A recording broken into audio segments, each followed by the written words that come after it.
याद है उन्होंने बताया था कुछ साम्स। उन्होंने कहा अपनी सिस्टर के पास जाओ, घुटने पे आओ और इसको पढ़ना स्टार्ट कर दो।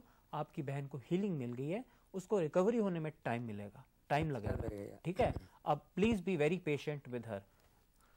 वो मेरा ऐसा एक्सपीरियंस है ब्रदर भाई, मैं जैसे बाइबल खोली, मैंने साम 35 पढ़ना शुरू किया। मुझे एग्जैक्टली याद नहीं है, बट उसमें ऐसे लगा जैसे कोई किसी ने हमारी लाइफ स्टोरी लिखी हुई है। अच्छा। लोगों ने हम पे जुल्म किए, खास करके अगर आप वर्सेस 19 to 22 देखेंगे 35 की, मुझे ऐसे लगा, मैंने इनसे भी बाद में शेयर किया कि ऐसे लगा जैसे कोई हमारी, मैं पढ़ देता हूँ साम 35 की 19 से 20, 21, 22 तक। इसमें लिखा है, जो झूठ मूठ मेरे शत्रु बन गए हैं उन्हें मुझ पर हंसने न दे, जो अकारण मुझसे घृणा करते हैं उन्हें द्वेष से घूरने न दे, क्योंकि वे मेल की बातें नहीं करते, परंतु जो देश में शांति से रहते हैं उनके विरुद्ध छल की कल्पनाएं करते हैं। उन्होंने मेरे विरुद्ध मुंह फाड़ा है, उन्होंने कहा आहा आहा हंसने, हमने अपनी आंखों से देखा है। हे यहोवा तूने देखा, चुप ना रहे, हे प्रभु मुझसे दूर ना रहे। पे कई इल्ज़ाम लगाए गए थे, तो मुझे लगा ये तो हम अपनी लाइफ हिस्ट्री पढ़ रहे हैं। तो ये पढ़ के काफ़ी रिलीफ फील हुआ। साम 91 जब पढ़ा, साम 41 पढ़ा, तो ऐसी प्रोमिसेस हमने कभी पढ़े नहीं थे। अच्छा। तो उन वचनों ने हमको बहुत शांति दी। मैं बहुत रिलीजियस नहीं था, पर जब मैं 8 साल का था तो मैं रोता होता था, ये सोच के, ये पूछा करता था मरने के बाद क्या होगा। ये कहते ये कोई उम्र है ये पूछने की, मरने के बाद क्या होगा। हाँ भाई, ये तो बड़ी अजीब बात है कि इतनी छोटी सी उम्र में, 8 साल की उम्र में आप मरने की बातें पूछते, तभी तो आप पैदा ही हो। और ये तो बड़ी, जैसे कोई बहुत ज्ञानी बातें करते हैं, जो इतनी बड़ी गहरी बात आप पूछते हो। ठहरो, मैं आपकी मम्मी से ही पूछता हूँ कि आप किस तरह, बताइए ये क्या इस तरह की बातें आपसे करते थे 8 साल की उम्र में? जी हाँ, इसको शुरू से गुरुद्वारे जाने का, और अच्छा। खास करके जो गुरुद्वारे किस लिए जाता था, प्रसाद खाने के लिए।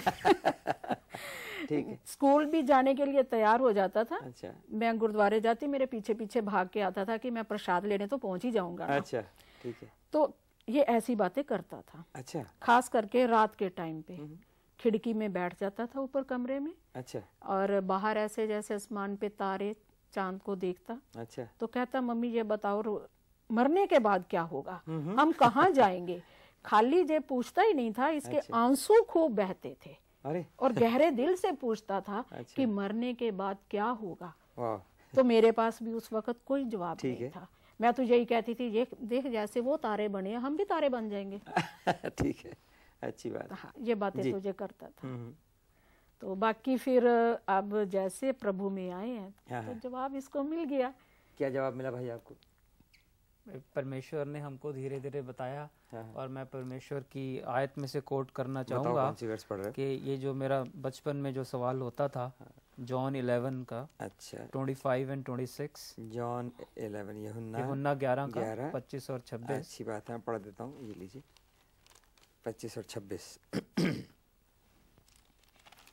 हाँ, इसमें लिखा है,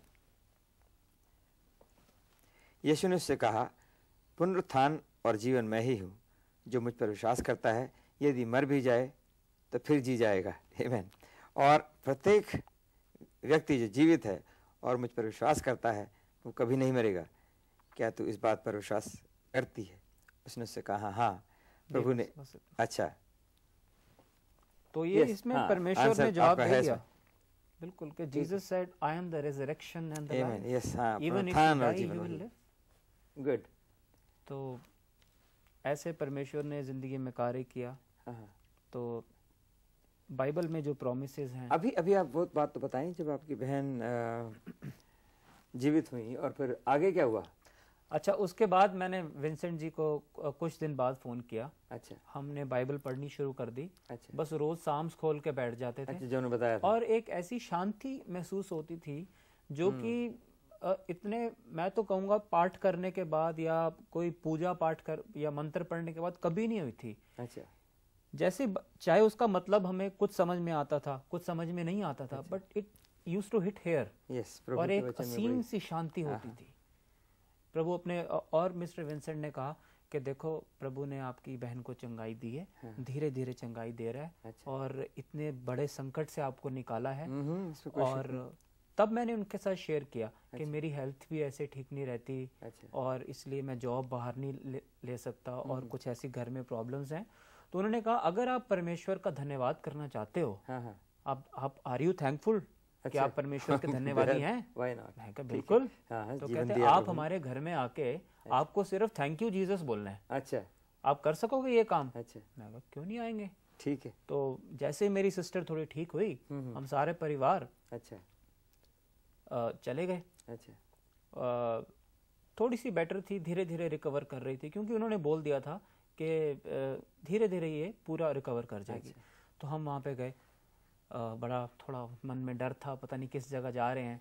उन्होंने कहा हमारे यहाँ कोई सिस्टर, कोई मुस्लिम कन्वर्ट आती हैं, सिस्टर जेकब, जो कि एयरफोर्स स्कूल में एडमिनिस्ट्रेशन मैनेजर थी उस टाइम। तो रेलवे कॉलोनी में उनका घर था। फर्स्ट टाइम गए तो बैठे वहाँ पे, मेरे ख्याल गीत चल रहे थे। तो हमने जब देखा कि लोग यूं तालियां मार के ओ करके प्रेयर कर रहे हैं, थोड़ा हमें अजीब लगा।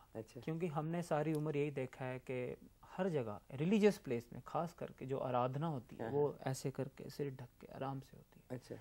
तो बहुत हमको ऑकवर्ड लगा। ठीक है। हमने आंखों में इशारे कर लिए, भी आज के बाद यहाँ नहीं आना।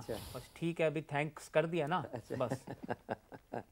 पर वहाँ पे एक चीज, ऐसी अद्भुत चीज देखी कि जो लोग आपको जानते नहीं है, उनका बाद में प्रेयर राउंड होता था। जो लोग आपको जानते नहीं है आपके लिए रो रो के प्रार्थना कर रहे हैं, आपके लिए इतना कंसर्न है, और फ्री में। ठीक है, बिना पैसे। हमें याद है कि जब हम किसी बाबा जी के पास जाते थे, छोड़ो क्या नाम लेने हैं सबके, तो वो कहते थे कि बेटा आप बैठे हो, जब तक देसी घी और मेरे ख्याल 500 के कई नोट नहीं देख लेते थे तो उनके चेहरे पे हंसी नहीं आती थी। देसी घी और 500 देसी